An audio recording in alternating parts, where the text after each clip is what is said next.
Je suis élu pour 7 ans. Je m'engage à n'exercer qu'un mandat de 5 ans. Et cette réforme, qui limitera le nombre de mandats à 2 et la durée à 5 ans, ne pourrait plus faire l'objet de modifications. Mandat boo leen bëggee da ngeen koy ñaan ma ne leen soo leen bëggee waaye si njëkk nag njëkk de. dafa wax ak askan wi leer nañu danaa leen jiite waaye ci lañu ñaari rakk la ñu ne ko d'accord nañu ku ne xam na ni tabaski ñaari rakk la rakk bu njëkk bi day nekk juróom-ñaari kabar mu nuroog nag mandaam bu njëkk bi di juróom-ñaari at rakk ñaareel bi war a nekk juróomi kabar mu am mandat ñaareel mi juróomi at waaw bu paree lu mu ci nekk asalaamaaleykum. mandat boo leen bëggee da ngeen koy ñaan ma ne leen soo leen bëggee waaye si njëkk nag njëkk de.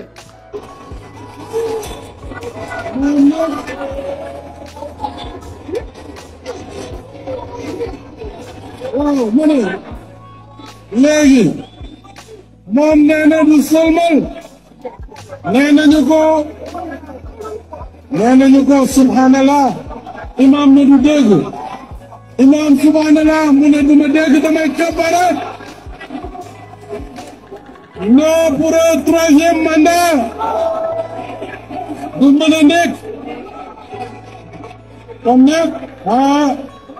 président xoolaatal sa bopp xoolaatal situation bi nga bañ a dégg ñi nga xam ne ku dugg ci kàmb ñoo la ci dugal te bu tàngee ñoo njëkk a daw. Tant que le président sortant Abdoulaye Wade persiste dans sa volonté de vouloir briguer un 3e mandat, bien entendu, le pays sera bloqué. mandat boo leen bëggee da ngeen koy ñaan ma ne leen soo leen bëggee waaye si njëkk nag njëkk de. ñu ngi lay nuyu.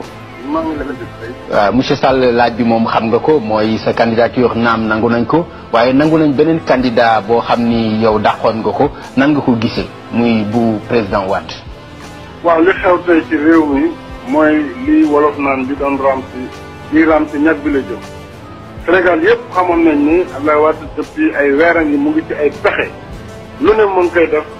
yokk na soldo juge yi nekk conseil constitutionnel joxe na ay terrain lu ne def na ko ngir ñu jox ko valider ko candidature moom nag yoon ak charte réew mi moo ko dàq ci joŋante bi war a am ku waxul waxu nafe war nga xam ni moom amul droit nekk candidat comme nag bu fekkee conseil constitutionnel bi nga xam ne moo war a nekk le juge des élections xam loolu ba pare teg ci tànkam te moom dafay nekk candidat ñun dañuy dàq loolu te duñu ci ànd tey duñu ci ànd ëllëg te dàq nañu ko te dañu def suñu kem kattan ngir loolu du fi amee waaye gis nañu aussi que moom njiitu réew mi taxaw na tembe jël ay matukaayam ngir andi doole jaay ko askan wi bi conseil bi wax candidature yi immédiatement nañu gis ay Samba Boy ñenn ñi ñu solo leen tëni ñu sànni ay xeer ci place bi nga xam ne mooy obélisque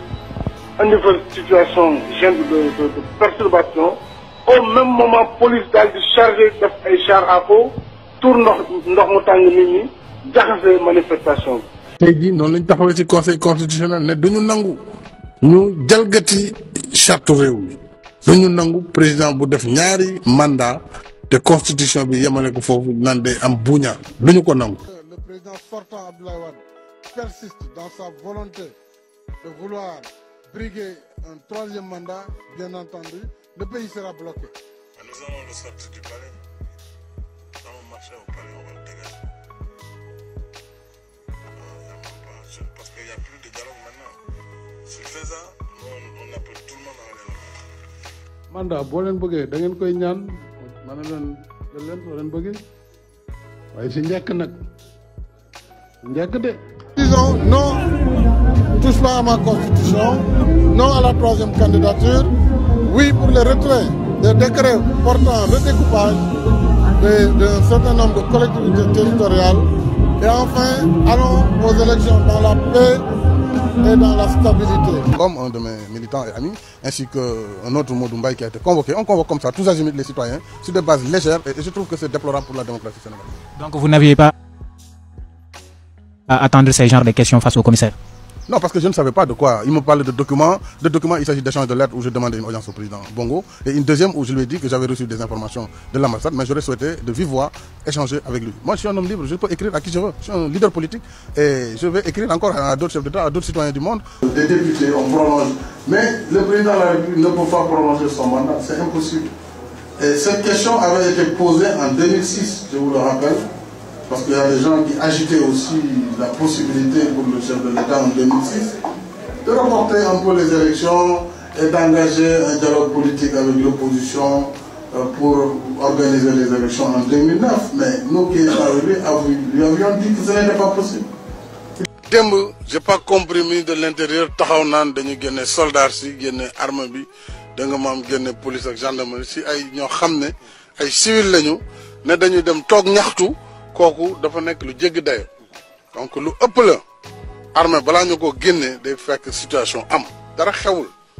lu dañuy dem tok place de l'Indépendance nga na nga génné armée bi boko génné foko jëmale ci peuple mandat bo leen bëggé da ngeen koy ñaan mané leen jël leen so leen bëggé moy wut réew mi jaxaso te li ko andi won mo waral safara bi may joxé mooy nekkinu njiitu réew si kaw réew mi nan si réew mi nan la koy wutee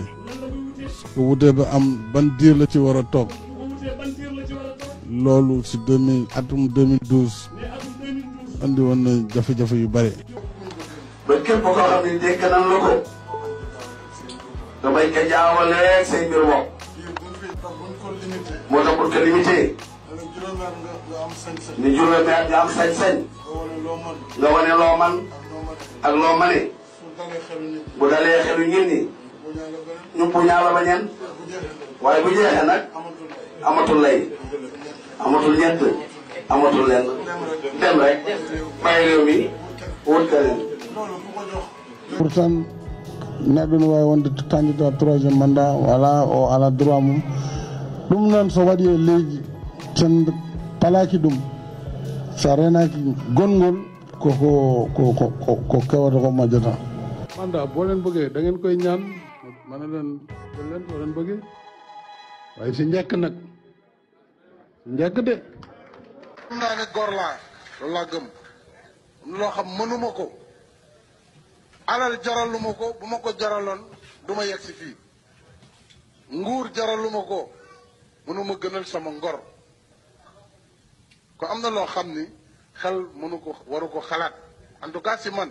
politique bi nag jaxasoo boo xam ne kenn wóolatul kenn waaye nag ña doon gore ñu ngi gore ba léegi loolu aussi ñu xam ko